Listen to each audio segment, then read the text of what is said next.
In the place I call home, there's a legend whispered among the locals. They are known simply as the Willow Men. Around here, there's little need for law enforcement, because the Willow Men handle everything. Every movement, every whispered word, every drop of blood spilled they know before anyone else. Trust me, those who have dared to cross their path have vanished without a trace. That's why, when I finally grasped the gravity of my actions, it was already too late. The Willow Men were coming. She just wouldn't stop. No matter what I said, no matter what I did, she was hysterical, pacing back and forth, screaming accusations. She claimed she had proof, claimed she knew I was unfaithful. She kept demanding a name. I told her she was insane, but I suppose that excuse had run its course. I couldn't stand her voice any longer. Every step I took, she was right behind me, relentless. When we reached the kitchen, I'd had enough.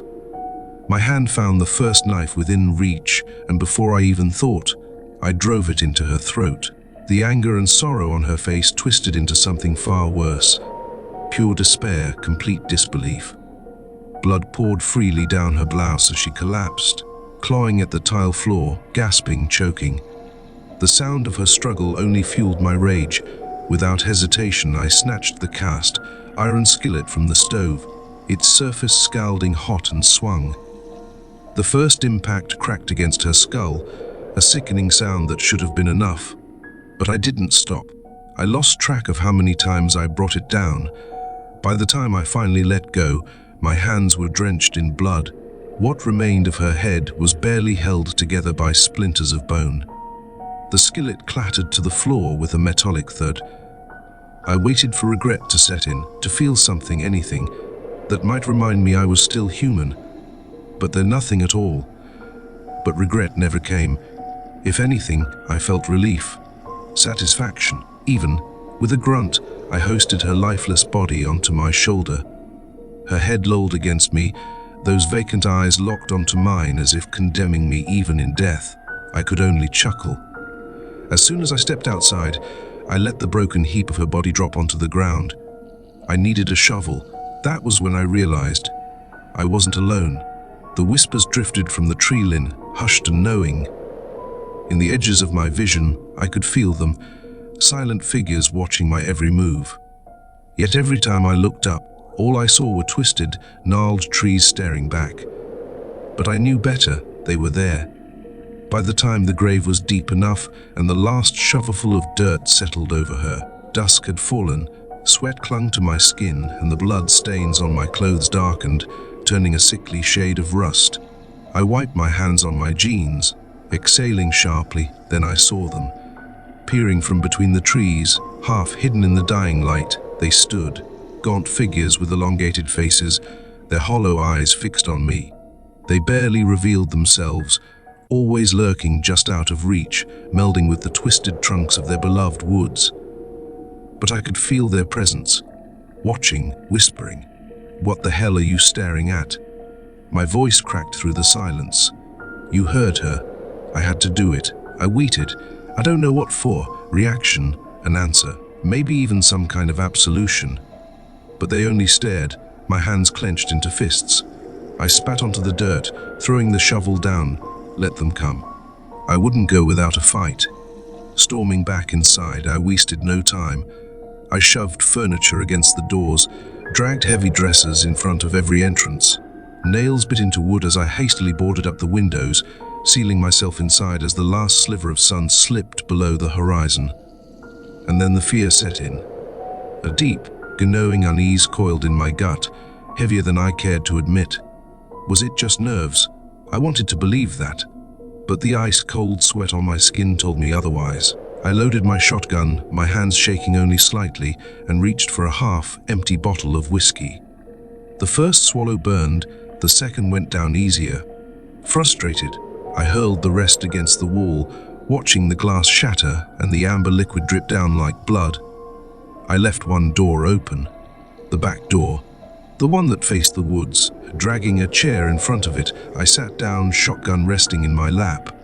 And there they were, still watching, the Willow Men. For 3 days we stared at each other.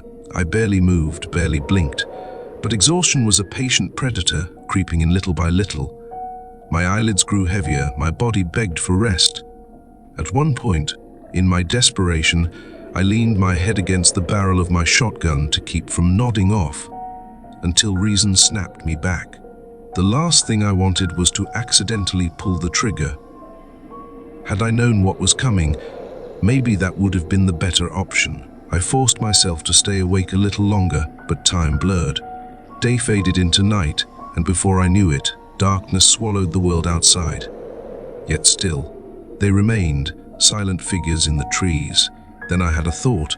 If I closed my eyes, just for a second, I could wake up in time. Just long enough to catch them in motion, to see them coming, maybe even take a few of them down. A grim smile tugged at my lips as I let my eyelids fall. Just for a moment. But the thing about sleep, you never really know how long you're under. Could have been a second, could have been days. When my eyes snapped open, I was still in my chair. Shotgun still in my lap. Everything looked the same until I noticed the trees. The willow men were gone. Panic surged through me.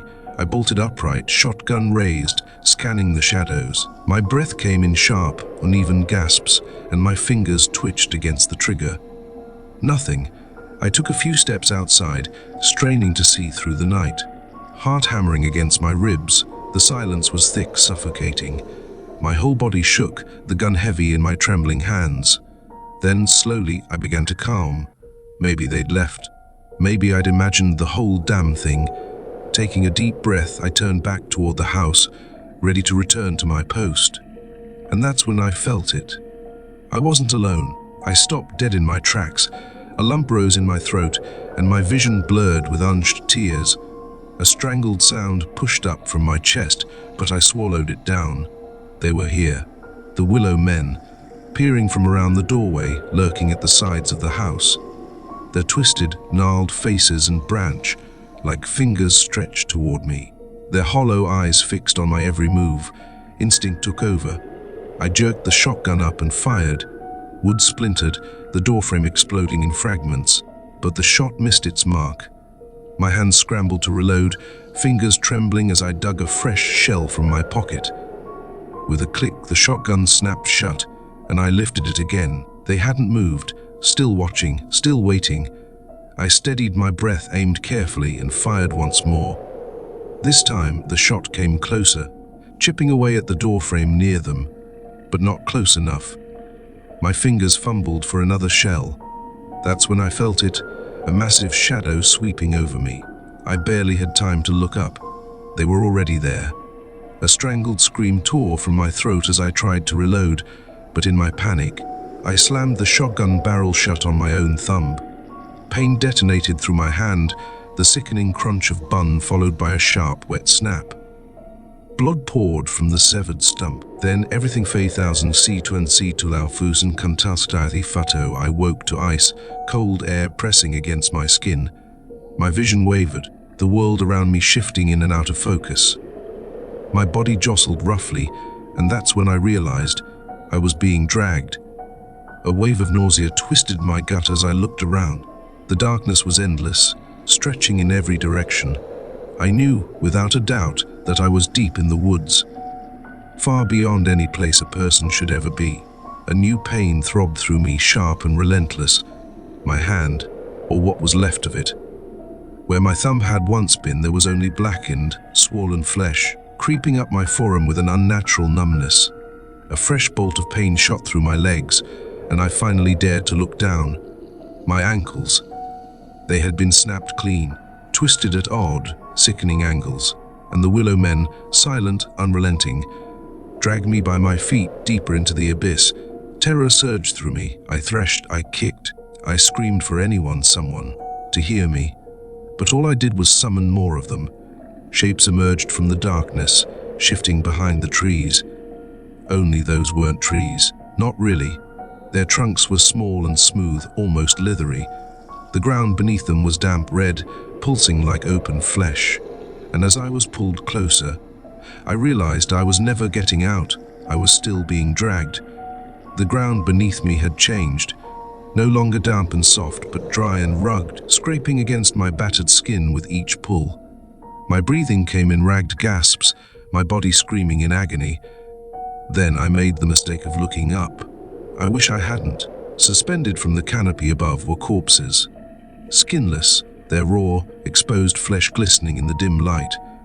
Blood dripped freely from their mutilated forms, feeding the grotesque, pulsing trees below. The trees weren't just rooted in the earth. They were feeding. A choked cry crawled up my throat, but no sound came out. I had screamed too much, my voice reduced to nothing more than a broken rasp. And then, through the suffocating silence, I heard something else. A moan, faint, weak. I turned my head frantically, searching, desperate to see another person, to believe I wasn't alone in this nightmare. Maybe, just maybe, some other poor soul had suffered the same fate, someone I could cling to in these final moments. But when my eyes found the source of the sound, my blood ran cold. The bodies hanging from the branches. They weren't dead, they were still alive. Their mouths twisted in eternal agony, their hollow eyes pleading for release that would never come. And soon, I would join them. Soon, my own flesh would be torn apart, stripped from my bones, my body left to dangle and bleed, feeding the insatiable hunger of the willow trees. There was no escape. No hope. The willow men had me, and they would never let me go.